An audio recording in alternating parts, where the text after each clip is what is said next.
right, early morning to everybody. It's been a long day doing all the stuff and all the things in all the law schools. So we got a little bit of reading for you tonight for Remedies, Modern American Remedies. We have our favorite corporation tonight. Our first case is Campbell's Soup Company versus Wentz. We'll see how that one goes. Also, we're drinking a little Bell's Two Hearted tonight. A little Bell's Two Hearted. Not a sponsor of the show, though they could be. They could be.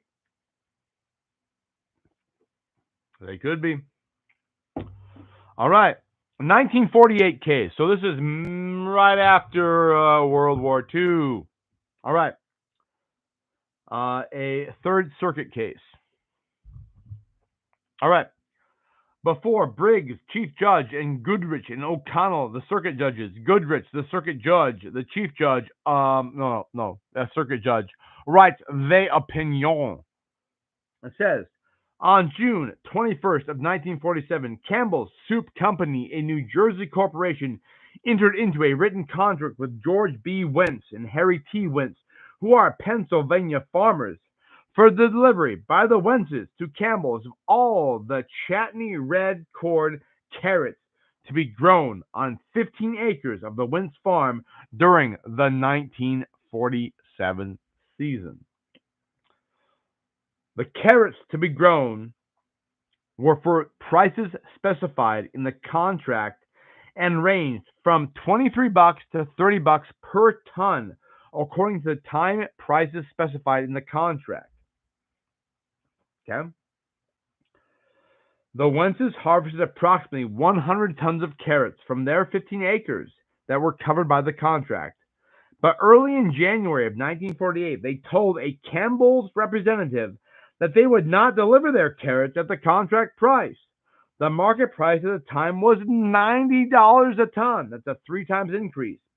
And Chutney red cord carrots were virtually unobtainable. Oh, look at them. The Wentzes then sold approximately 62 tons of their carrots to the defendant Logitsky, a neighboring farmer. Logitsky resold 58 tons onto the open market, approximately half to Campbell and the balance to other purchasers. On January 9th of 1948, Campbell, suspecting Logitsky was selling contracted carrots.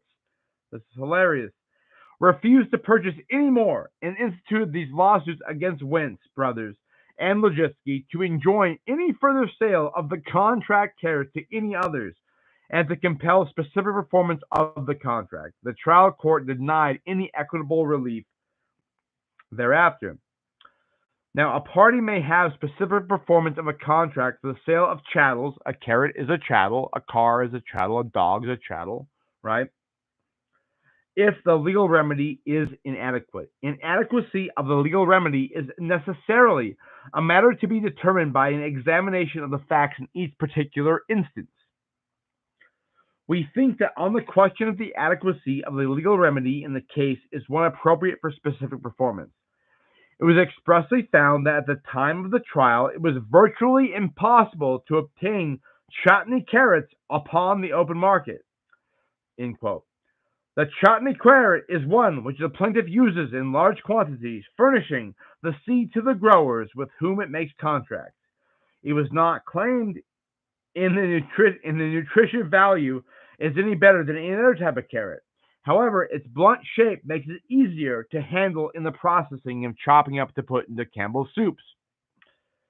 And its color and texture do differ from other varieties of carrot. The color is brighter than other carrots. The trial court found the plaintiff failed to establish what proportion of its carrots were used for production of soup stock and what proportion were used in an identifiable physical ingredients in other soups. We do not think that the lack of proof on that point is material. So the court says, yeah, we don't know about that. It did appear that the plaintiff, Campbell's, uses its carrots in 15 out of 21 soups. So of all the soups that Campbell's made in 1948, 15 out of 21 used this particular carrot. It also appeared that it uses the chutney carrots diced into some of them, and that the appearance is uniform.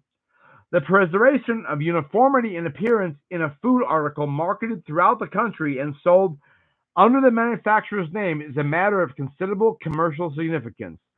Basically, if you have a bunch of carrots and they look all jacked up and they're not cut the same way, and you open a Campbell soup can in New Jersey, you're like, the hell's this? And you open one in Colorado, you're like, the hell's this? That could damage Campbell soups as the brand, right? All right.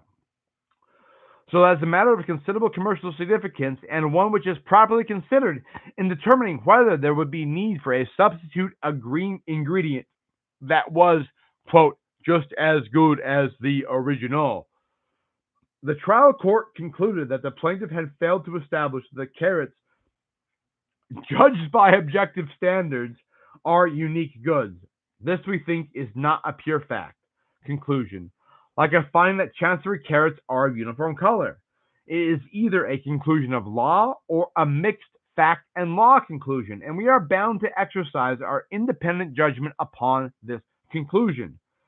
That the test for specific performance is not necessarily objective is shown by the many cases in which equity has been given to enforce contracts for articles, family heirlooms, and the like, which the value of which is personal to the plaintiff. You have a lovely heirloom dresser your grandma gave you, and somebody hits it with a hatchet or has a contract to buy it. Like this specific heirloom artifact is what the contract was for. Not any old buffet, any old desk, any old heirloom. No, it's this one. And so we're trying to say, no, it's not just any old carrot, it's these carrots we care about, right? All right. Judged by the general standards applicable to determining the adequacy of the legal remedy, we think that on this point the case is a proper one for equitable relief. There is considerable authority, old and new, showing liberally in the granting of an equitable remedy. We see no reason why a court should be reluctant to grant specific relief when it can be given without supervision of the court or to other time-consuming processes against one who has deliberately broken the agreement. Here, the goods of the specific type are contracted for and were unavailable on the open market except for the plaintiff providing them. And the plaintiff had contracted for these goods long ahead of an anticipation of the client's needs, and had built up a general reputation for its products, as part of which reputation's uniform appearance was important. We think that if this were all that was involved in the case, then specific performance would have been granted, or should have been granted. Quote, the court went on to deny specific performance on the ground the contract was too unconscionable to be enforced in equity. This part of the opinion is discussed in section 1A and is reversed and remanded to the lower court. So basically, Campbell's makes soups. In 18 of the 21 soups Campbell's makes, there are carrots. There are very, very, very orange carrots that are very, very, very specifically shaped. And because of that, Campbell's can buy those carrots, and the company who makes them is like, no, we're not selling you Campbell's, you're paying too low. We'll sell everybody else. But Campbell's like, no, we need these carrots, because if we buy some other people's carrots, it's going to be more orange than they are red. And they're going to cut up, and they're going to be thicker and thinner. It's not going to be the same size of carrot. And people are going to open their chicken noodles with the Campbell's carrot and be like, my God, this carrot does not look like a Campbell's carrot. What's wrong with my soup? And so the court found that specific performance was warranted. So the dudes got to sell Campbell's the carrots at the price they bargained. Even if the price went up since then, you had a contract. Sorry, bro. All right. That's what that is. All right. Tough time to be a carrot seller in the 1948. Right after World War II, by the way. It's weird. We'll start messing with our carrot production. Communists. All of them communists. All right. Now we're going to do a case from 1986, the year I was born. Von Wagner Advertising Corporation versus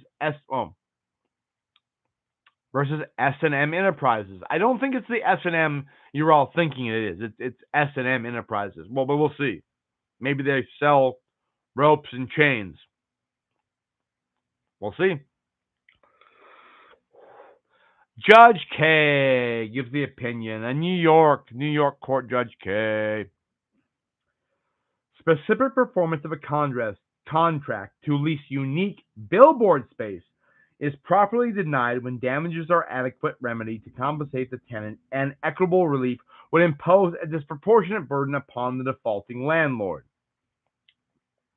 By agreement dated on December 16th of 1981, Barbara Michaels leased to plaintiff Van Wagner. I was doing the German thing because I was World War II. Van Wagner Advertising for an initial period of 3 years, plus an optional period totaling 7 additional years, space on the eastern exterior wall of a building on East 36th Street in Manhattan. Prime real estate. Von Wagner was in the business of erecting and leasing billboards, and the parties anticipated that Von Wagner would erect a sign on the leased space, which faced an exit ramp from the Midtown Tunnel and therefore was visible to every vehicle entering Manhattan from that tunnel. Good space. Everybody who's going to go off the tunnel to East Manhattan has to see the billboard. Great space. But in early 1982, Von Wagner erected an illuminated sign and leased it to Ash Advertising for a 3-year period commencing March 1st of 82. However, by agreement dated January 22nd of 82, Michael sold the building to defendants S&M Enterprises. And on August 19th of 82, S&M sent Van Wagner a letter purporting to cancel the lease as effective of October 18th of 82. Or 82, I'm sorry, 82. Having already acquired other real estate on the block, S&M purchased the subject building in 82 for the ultimate purpose of demolishing the entirety of the existing building and constructing a mixed residential and commercial development. The project was to begin upon expiration of a lease of the subject building in 87, if not sooner. S&M's cancellation of Von Wagner's lease constituted a breach of contract. Given defendants' unexecuted failure to perform the contract, if we turn to a consideration of remedy for the breach, Von Wagner seeks performance of a contract, and S&M urges that money damages are adequate, but that the amount of the award was improper. Basically, like you said, we could have a building, and on that building was going to be a painted sign, and we bought that from you for 7 years. And now, 3 years in, you're going to tear it down and put up another building that is residential and so apparently won't have our sign on it. So we're going to sue you for breaching that 7-year term contract for the putting up of the sign. Whether or not to award specific performance is the decision that rests upon the sound discretion of the trial court, and here the discretion which refused the specific performance was not abused. Considering first the nature of the transaction, specific performance has been imposed as a remedy for breach of contract if the sale of real property, like real estate property, right? But the contract here is to lease rather than to sell the interest in the real estate. You're not buying the condo. You're leasing the wall of the condo. That's the differentiation the court is making here. All right. Well, commercial or residential lease, specific performance of real property lease is not in this state, New York that is, awarded as a matter of course. And they see Gardens Nursery School versus Columbia University. Oh, I remember that. So Columbia University bought part of a nursery, a pre-K school, and was like, you got to get out. And they're like, no, we're not going to. And Columbia's like, no, we bought the whole building. Your lease of the building is not valid. We bought the whole thing. We're going to put college grads in here, so bye. And they lost. sad day. Von Wagner argues that specific performance must be granted in light of the trial court's finding that, quote, demised space is unique as to the location of the particular advertising purpose intended, end quote. The word uniqueness is not, however, a magic door to specific performance. Ooh. A distinction must be drawn between physical difference and economic interchangeability. The trial court found that the leased property is physically unique, but so is every parcel of real property, and so are very many consumer goods. Putting aside contracts for the sale of real property where specific performance has traditionally been the remedy for breach, uniqueness in the sense of physical difference does not itself dictate the propriety of equitable relief. So basically, like,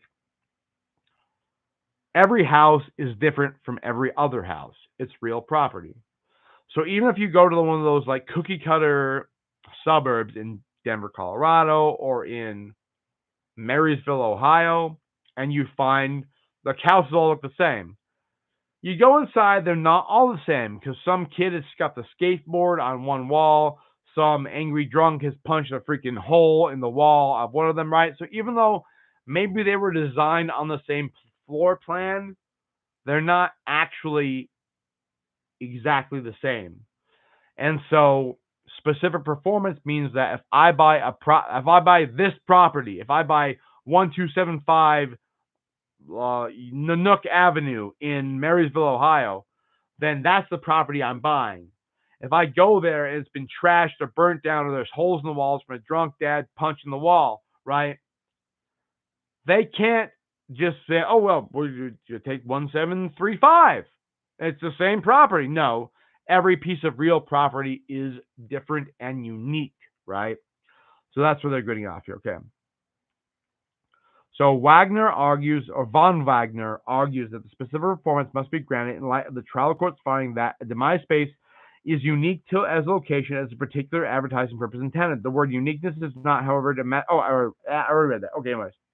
So basically, yeah, the word uniqueness doesn't mean you get that specific performance. Like, uniqueness only means whatever the court says. By the same token, at some level, all property may be interchangeable with money. So if the house is worth $270K and all of a sudden it's all broken down, then can give you the $270K and not the house. And they're okay with that, they say. Economic theory is concerned with the degree to which consumers are willing to substitute the use of one good for another. The underlying assumption being that, quote, every good has substitutes, even if only very poor substitutes, and that, quote, all goods are ultimately commensurable. So you have chickens, we can give you money that the chickens are worth, and they're a balance, apparently. Such a view, however, could strip all meaning from uniqueness, for if all goods are ultimately exchangeable for a price, then all goods may be valued. Even a rare manuscript has an economic substitute in that there is a price which any purchaser would likely agree to give up for the right to buy it.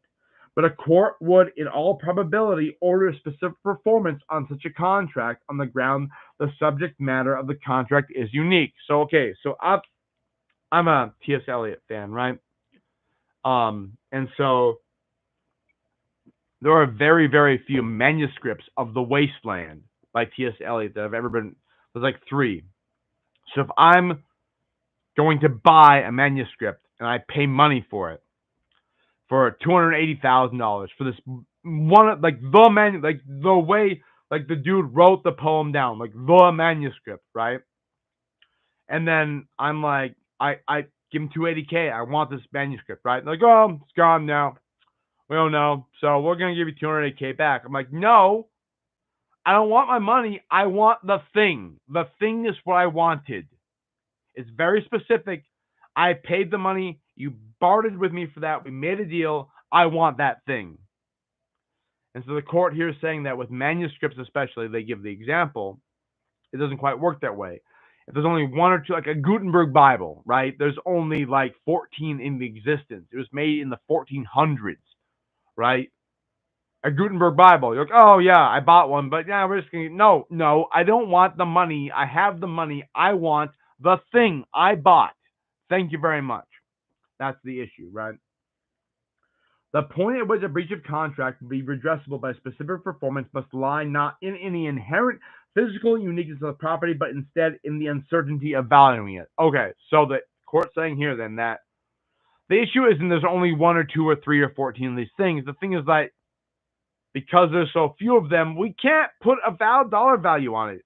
If you bought it for $280K, there's only one of them. So who's to say it's not worth 500,000 or $1 million? We don't know. So the court can't put the dollar amount on that very unique piece of property. That's their point. And they're quoting from City Stores versus Amaran. And they say, what matters in measuring money damages is the volume, refinement, and reliability of the available information about substitutes for the subject matter of the breach contract.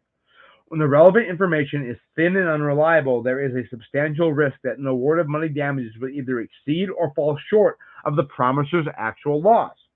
Of course, this risk can always be reduced, but only at a great cost when reliable information is difficult to obtain. Conversely, when there is a great deal of consumer behavior generating abundant and highly dependable information about substitutes, the risk of error in measuring the promiser's loss may be reduced as much as possible. So basically, like if we're buying, I don't know, a first edition of Harry Potter, and even though it's rare and valuable-ish, there's also 1 million of them. And so because we have the market price on eBay, on Amazon, on BookBite, on A-Books for the first edition of Harry Potter, even though it's a rare and collectible item, right? We have enough market data. We can tell how much the product is worth. However, there's only one or two of like the first edition of The Wasteland, or of James Joyce's Ulysses, or of Ezra Pound's Cantos, like very rare literary manuscripts. There's only a couple out there. There is not enough data to actually weigh the market value sufficiently to give a proper remedy to the person who purchased it, right? That's the difference, okay?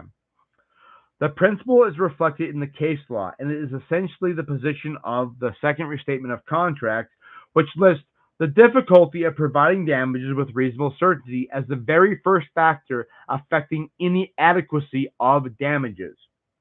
Thus, the fact that the subject of a contract may be unique as to the location of the particular advertising purpose intended, in quote, by the parties does not entitle a plaintiff to a remedy of specific performance. Basically, like, that was where I was going to, you had the side of your wall, I was going to put my freaking billboard on it. And so now you can't take it down. You have to keep that wall there forever because that's the wall I bought. They're saying, They tear it down and build a new wall. You can put your billboard on that wall too, brother. So not so fast. Here, the trial court correctly concluded the value of the unique qualities of the demise space could be fixed with a reasonable certainty without imposing an unacceptable high risk of uncompensating the injured tenant. Tenant being the person who rented the wall to put the billboard on. Both parties complained. Boom. They apparently do. Von Wagner asserts that while lost revenues on the Osh contract may be adequate compensation, the contract expires on February 28th of 85, but the lease with S&M continues until 1992, and the value of the demise space cannot be reasonably fixed by the balance of the term of the contract. So the contract for the billboard space goes for 7 years longer than did the contract with the building itself. So they're saying, don't tear it down because we rented that space. And yeah. S&M urges that future rents and contract continuing damages are necessarily conjectural, speculative, right? Both during and after the Ash contract, and that the Van Wagner's damages must be limited to 60 days, the period during which Van Wagner could cancel the contract without consequence in the event Van Wagner lost the demise space. Both parties' contentions were both rejected properly. Like, y'all both crazy. Go away. First, it is hardly novel in the law for damages to be projected into the future, particularly when the value of commercial billboard space can be readily determined by comparisons with similar uses. Excuse me. Van Wagner itself has over 400 leases. The value of this property between 85 and 92 cannot be regarded as speculative. Second, S&M, having successfully resisted specific performance on the ground that there is an adequate remedy at law, cannot be at the same time heard to be contended that the damages beyond 60 days must be denied because they are conjectural. If damages for the breach of this lease are indeed conjectural and cannot be calculated with reasonable certainty, then S&M should be compelled to perform the contractual obligation by restoring Van Wagner to the premises. Meaning, like, okay, if we don't know how much this is worth, then we just have to keep this building here. You get to keep your billboard there because we don't know how to pay you back the right way.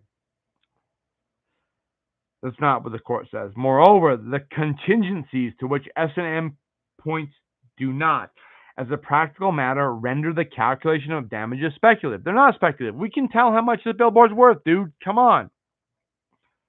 S&M argued that the lease was subject to cancellation on certain contingencies, but the court said that neither contingency was likely to occur and that uncertainties must be resolved against the party who breached, which would be S&M. Thus, neither the need to project into future nor the contingencies allegedly affecting the length of Van Wagner's term render inadequate the remedy of damages for S&M's breach of the lease with Van Wagner. Almost there. The trial court additionally correctly concluded that specific performance should be denied on the ground that such relief, quote, would be inequitable and that the effect would be disproportionate in its harm to the defendant and its assistance to the plaintiff, end quote.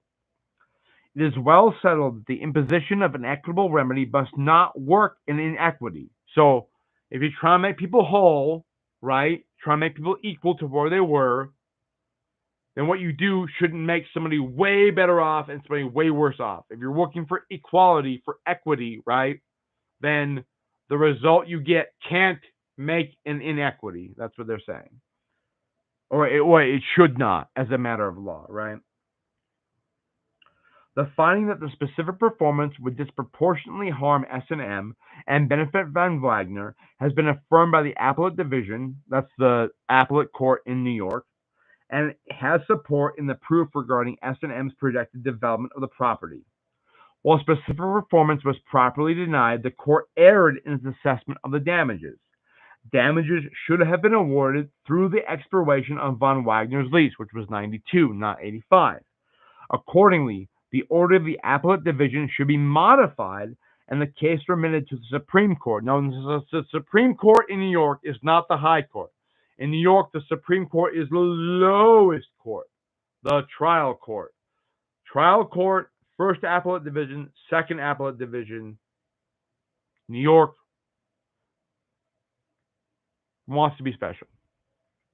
So when they say they're sending it back to the Supreme Court, they're sending it back to the lowest level, the trial court, the district court in every other state, or the circuit court in some states.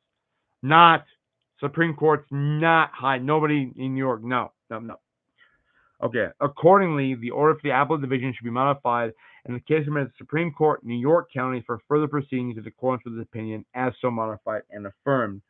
Whittaker and Meyer, Simmons, Tyrone, and Hancock concur, and Alexander didn't take any part in the decision. Well, maybe he was off toting the toddy. Who knows? But there we have it. There's Remedies for today, folks. Thank you very much, viewers. Like and subscribe if you haven't. If you do, this is a fun time, you know. But hey, come back for more Modern American Remedies in the near future. God bless you. Tip your waitress, tip your hostesses, tip your hosts, and have a blessed evening, all of you. Bye.